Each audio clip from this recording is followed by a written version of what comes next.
So stay on this video if you're going through a hard time, and I'm going to tell you why you need delayed gratification, and you can obtain it through running and what it has done for me, and it's the best thing that's ever happened. So those that have been following know that I'm training for my seventh 50 miler, or was, done the 22 marathons. I just got this email. We're going to cancel the race for this weekend. I'm bummed. Of course I'm bummed. I can sit here and play victim. I can sit here and get upset, but I'm not going to, right? Even though I want to, part of me is very upset. Putting in the hours and stuff like that as athletes, as in runners, sometimes we question it, whether you're at a competitive level or you're just getting into it, right? There's two sides of your mind. Your mind's going to say, let's go. And then the other side's going to be like, why are you doing this? This sucks today, right? You have to keep pushing though. That's the whole part of why we do it. It's because we love it. We want to feel the pain. We want to go the distance. We want to struggle. We want to change our lives. We don't want to be fat anymore, right? There's fuel to the fire that's pushing us to keep going, right? That's why we love it. And that's why runners run. And that's why athletes are athletes. They have something fueling them. So I was very fueled by competing and hitting a 6 hour 50 miler. I did 52 miles in 6 hours and 26 minutes. And those that have been following have been seeing my paces that have been a zone 3 on track for a sub 6 hour 50 miler. And I was so pumped. This was a flat course. This was everything I trained for. And now it's not happening. But delayed gratification through running has taught me that one run isn't going to change your life. One race isn't going to change your life. 10 runs isn't going to change your life. 10 races may not change your life either. So what you have to do is you have to look forward and get excited for the future. You have to be willing to give up the gold ring for months on end, put your feelings aside. There's no emotions, turn them off, give up the gold ring for the gold crown. I know it sounds deep and I know it sounds maybe pathetic to some people, but that's how I view it. And that's what I've learned from running.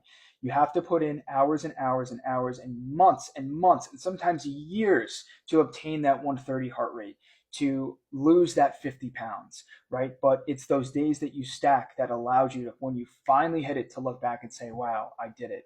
It's the biggest dopamine rush. So yes, I'm down right now because I was visualizing and feeling this for 4 months, but through my running journey, and I'm grateful that I've, started and everything like that, I will get to the point and you will get to the point where races will get canceled and you'll show up and you'll be a better version of yourself. Imagine where you're going to be at when you're 40 years old. Imagine where you're going to be at your 100th run if you're just getting started, right? Get excited for that, but you're not going to feel that and you're not going to see that. So, of course, it's going to be delayed and you have to be okay with that. You have to be patient with it. And that's what running has taught me and will teach you as well. So, if I didn't have the patience, if I didn't have the ability to have delayed gratification where I shut my feelings off and I don't want this quick fix, right? Because quick fixes are bullshit, right? That's why people are addicted to vapes and alcohol. They're down, let's take a shot, let's feel better. Oh, let's hit a shot of the vape and feel high. No, like, I'm sitting with this, I'm accepting the emotions, I know how I feel, I'm self-aware, and then you go into the next race and you take that fuel and you crush it. So anybody that's getting into running, have that delayed gratification. Don't look for the easy route. Do the hard things. Put yourself through the trenches, if you want to call them.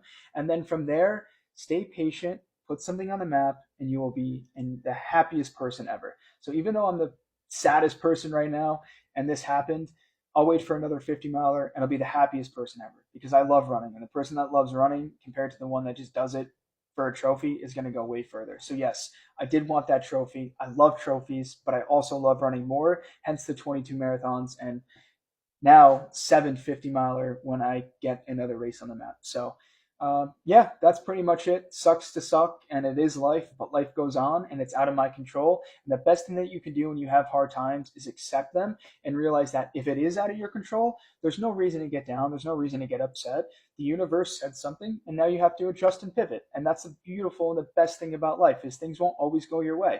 And when things don't go your way, the people are going to sit there and wallow and weep and cry. And the person that just keeps smiling and keeps putting in the work, man, he's going to get far. So that's how I view it, and that's what I'm ready for.